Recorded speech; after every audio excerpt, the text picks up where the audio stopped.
প্রথমে word file open করব। Open করলে দেখতে পাচ্ছি ওয়ার্ড পেজটার মধ্যে একটা টেক্সট বক্স অন হয়ে আছে।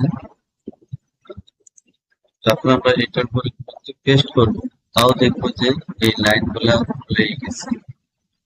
তো এর থেকে পরিত্রাণের উপায় হচ্ছে খুব সহজ। আমরা প্রথমে ফাইল মেনুতে যাব।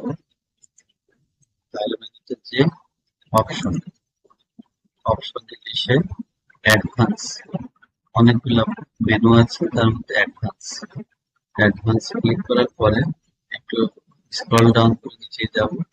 এটা দেখবেন যে শো ডকুমেন্ট কন্টেন্ট